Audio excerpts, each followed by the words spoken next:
It is 2025 and I am still doing school online.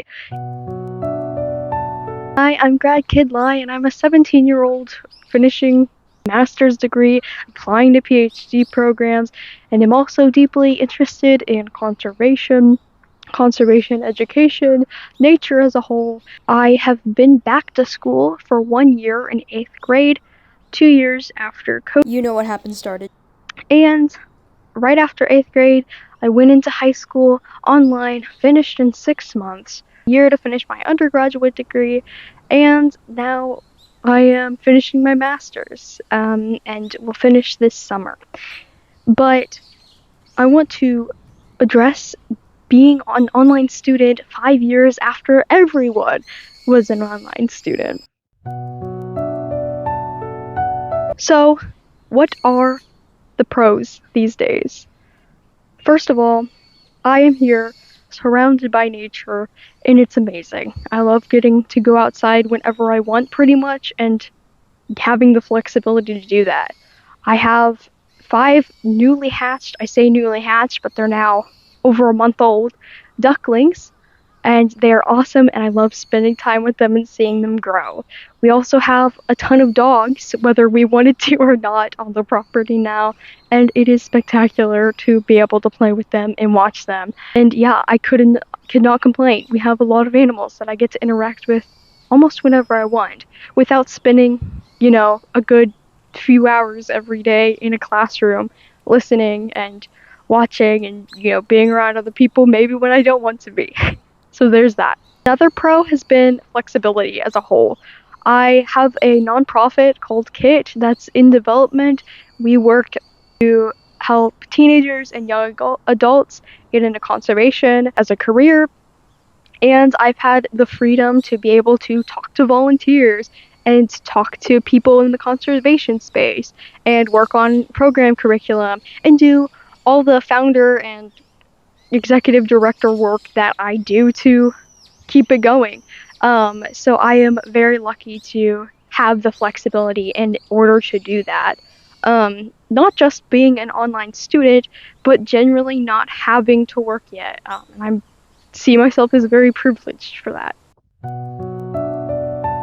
But there are some downsides, and I think that those should not be overlooked. First of all, my social life outside of the nonprofit work I do and some of the volunteering I do myself is kind of lacking. I'm not forced to go outside. I have to choose to do that.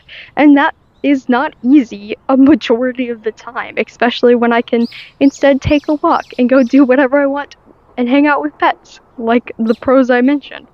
Along those same lines, I don't have a campus to walk around. So sometimes sitting in your bedroom doing schoolwork is a little less exciting than maybe going to a library, a campus library, or being able to take a break and walk around and see fellow students.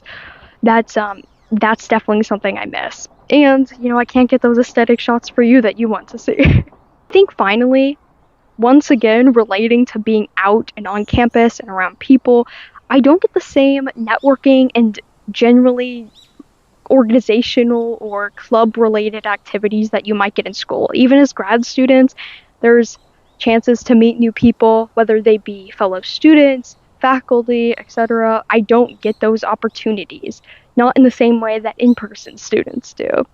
And I do miss that. Just networking in general is harder to do online. Now, I've done a lot of outreach in my life. I've done a lot of talking to people that have been awesome, and I'm glad that I've been able to do that. But I saw a LinkedIn post the other day talking about how in-person networking is so much better than online, and I could not agree more.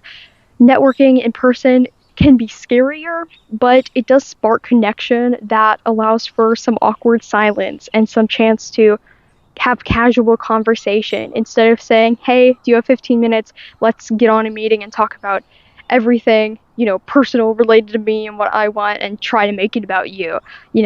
In-person networking, in my opinion, has the opportunities for some refreshing silence, a chance to say, hey, I like your outfit, and it's not all business. So I hope that in the future I'll get to experience that a lot more. But for now, I'm an online student who is primarily does everything else online too, and it gets a little challenging to find those in-person opportunities near me. So overall, if you're looking to do school online, really consider the social trade-offs, especially if you are a teenager as well, looking at high school or college online. I really suggest deeply considering the things you're going to miss out on socially. Speed does not compare to the social opportunities that you'll get.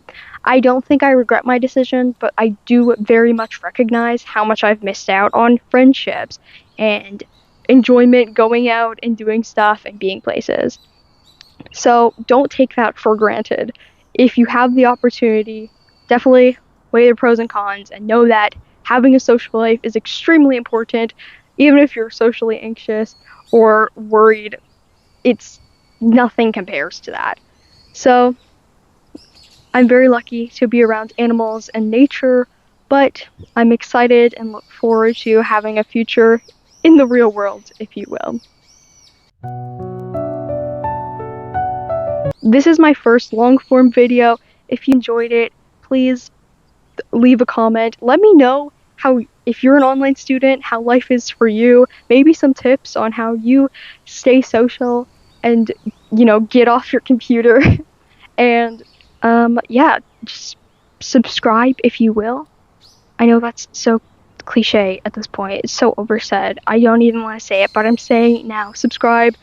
I want to talk a lot more about conservation work, specifically conservation education, being 17 in grad school, continue to talk about, misconceptions with this and being an online student still, and so on. So maybe you'll stick around. I'll see you guys very soon. Goodbye.